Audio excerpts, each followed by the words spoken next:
السلام علیکم۔ آج ہم بات کریں گے کہ اللہ تعالیٰ نے جنات کیسے پیدا کیے اور ان کا مقصد کیا ہے۔ تو آئیے شروع کرتے ہیں۔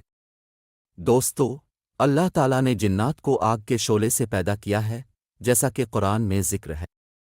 جنات انسانوں کی طرح ایک ایسی مخلوق ہیں جو دیکھنے میں نہیں آتی، مگر ان کا وجود حقیقی ہے۔ جنات کی خصوصیات بہت مختلف ہیں اور ان کی زندگی کے مختلف پہلوؤں پر روشنی ڈالتے ہیں۔ جنات کی تخلیق کا مقصد اور ان کی ذمہ داریاں بھی بہت اہم ہیں۔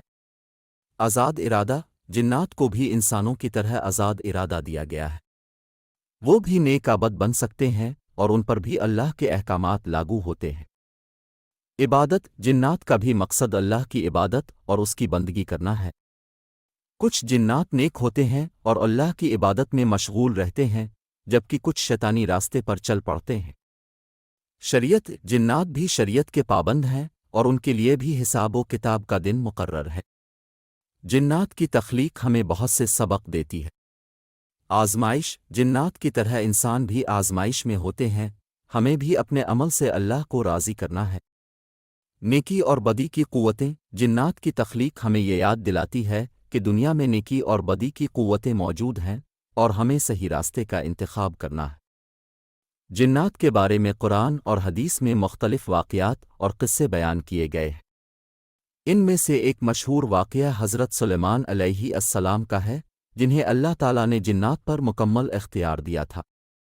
حضرت سلیمان علیہ السلام نے جنات سے مختلف کام کرائے، جیسے کہ بڑی بڑی عمارتیں تعمیر کرنا اور سمندر کی گہرائیوں سے خزانوں کو نکالنا۔ یہ واقعات ہمیں جنات کی طاقت اور ان کی اہمیت کا اندازہ دیتے ہیں۔ اللہ تعالیٰ نے جنات کو اپنی قدرت اور عظمت کی نشانی کے طور پر پیدا کیا ہے۔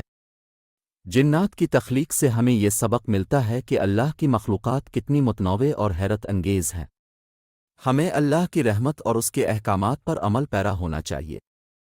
جنات ہمیں یہ بھی یاد دلاتے ہیں کہ ہمیں اپنے اعمال کا حساب دینا ہوگا اور ہمیں اپنی زندگی کو اللہ کی مرضی کے مطابق گزارنا چاہیے۔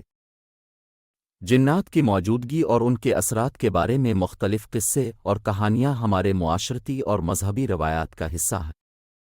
کچھ جنات نیک ہوتے ہیں اور انسانوں کے لیے فائدہ مند ثابت ہوتے ہیں، جبکہ کچھ جنات شیطانی ہوتے ہیں اور انسانوں کو گمراہ کرنے کی کوشش کرتے ہیں۔ اس لیے ہمیں ہمیشہ اللہ سے پناہ مانگنی چاہیے اور اس کے احکامات پر عمل کرنا چاہیے۔ امید ہے آپ کو آج کی ویڈیو پسند آئی ہوگی اور آپ کو جنات کی تخلیق کے بارے میں مفید معلومات ملی ہوں گی۔ اگر آپ کو ہماری ویڈیوز پسند آتی ہیں تو ہمارے چینل کو سبسکرائب کریں، ویڈیو کو لائک کریں اور اپنے دوستوں کے ساتھ شیئر کریں۔ اللہ ہم سب کو اپنے دین پر ثابت قدم رکھے۔ آمین۔ اللہ حافظ۔